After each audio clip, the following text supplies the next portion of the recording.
ব্যবসায়ীদের বিরোধিতায় শেষ পর্যন্ত ভ্যাটের নড়বড়ে আইন হয়েছে বলে মন্তব্য করেছেন জাতীয় রাজস্ব বোর্ডের চেয়ারম্যান আব্দুর রহমান খান। তিনি জানান 15% নয় ব্যবসায়ীরা রাজি থাকলে সিঙ্গেল রেটে ভ্যাট নিতে চায় এনবিআর। সিপিডি আয়োজিত কর্পোরেট কর ও ভ্যাট সংস্কার বিষয়ে আলোচনায় গবেষকরা জানান এলডিসি থেকে উত্তরণে অভ্যন্তরীণ রাজস্ব আয় বাড়ানোর বিকল্প নেই। শরফুল আলমের রিপোর্ট। 2026 সালে বাংলাদেশ ও নেপাল একই সাথে স্বল্পোন্নত দেশের তকমা থেকে বেরিয়ে উন্নয়নশীল দেশের কাতারে যাবে। তবে নেপালের কর সংগ্রহের হার বাংলাদেশের চেয়ে বেশি।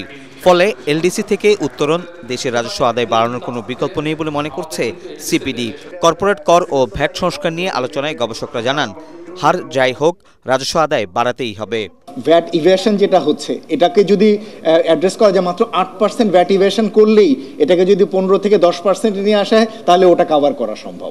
প্রচুর ইভেশন হচ্ছে বিপুল পরিমাণে, এটাকেও যদি আংশিকভাবেও করা যায় তাহলেও কিন্তু এর যে জাস্টিস পয়েন্টটা সেটা আরেকটু বেটার স্প্রেড করা সম্ভব। এনবিআরও চায় রাজস্ব সংগ্রহ বাড়াতে।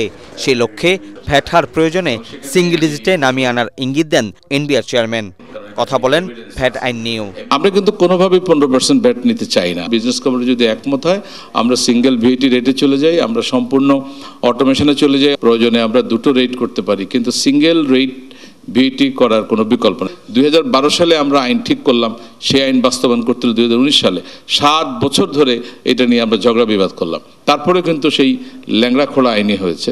আমাদের যে ধরনের একটা পরিচ্ছন্ন আইন হওয়ার দরকার ছিল সেটা আমরা করতে পারি নাই। অনুষ্ঠানে কাস্টমসকে দুর্নীতির আখড়া উল্লেখ করে ব্যবসায়ীরা বলেন কর কর্মকর্তাদের হাতে তাদের প্রতিনিয়ত হয়রানির শিকার হতে হচ্ছে। চাকরিজীবীরা ট্যাক্স দিলেও ব্যবসায়ীরা এখনো সবাই কর দিচ্ছে না বলেও জানান বক্তারা। শরফুল আলম, এটিএন বাংলা, ঢাকা।